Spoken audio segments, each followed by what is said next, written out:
ቅዱስ አሐዱ አምላክ አሜን።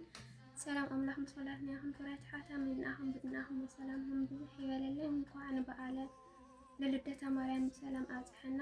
በረከታን አመላድነታን ምስላትና ይሁን እመቤታችን ቅድስት ድንግል ማርያም ጣዕማን ፍቅራን ይሕደረና። እሺያን በዓል መሰረት ምንጋር ሓጫር መንፈሳዊት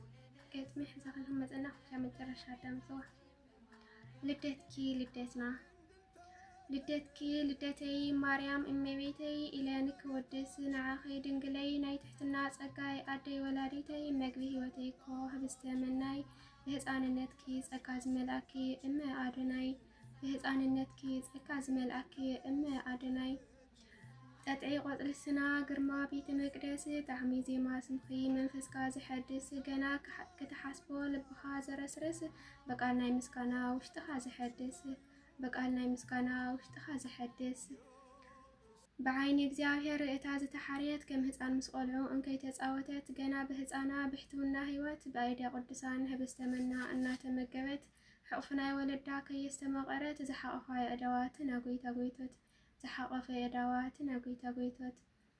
ልደትኪ ልደትና ማርያም እምበይትና ትሕትናን ጽንዓትን ካባኸይ ሰኒቕና እምነት ተስፋ ፍቕሪ ብልቢ የጽንዕና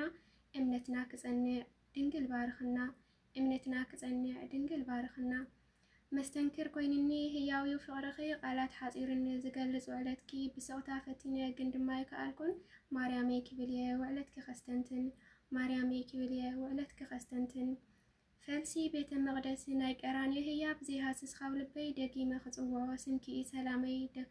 ድኻመይ ረሲዑ ዝሐድስ መንፈሰይ ካብ ጸልማት ናብ ብርሃን ዝጋልህ ንነፍሰይ كدغاغ منبر سنكي سلامي كدغاغ منبر سنكي سلامي متن جماتاتي كل سراوري كسر صفرخي ملا اكلاتي كدمصو قالاتخي زيما وداسيخي دغيمه كصنعو طعمي قداسيخي دغيمه كصنعو طعمي قداسيخي قدمي مفتار عالم ما حساب فطاري لعل كل فطور نيرخب خوري ادي زبلكي قويتا سماي مدري اتا برخت دوناي سلام ناي فقري اتا برخت دوناي سلام ناي فقري አሜን ናእመቤታችን ቅድስት ድንግል ማርያም በረከተ አይፈለና ከመሆን ብሩክ ባሕቲ ይገረልና አዲና ቅድስት ድንግል ማርያም ብልደታ ተባርከና ዮም ፍስሐ ኮነ በእንተ ልደታ ለማርያም ዮም ፍስሐ ኮነ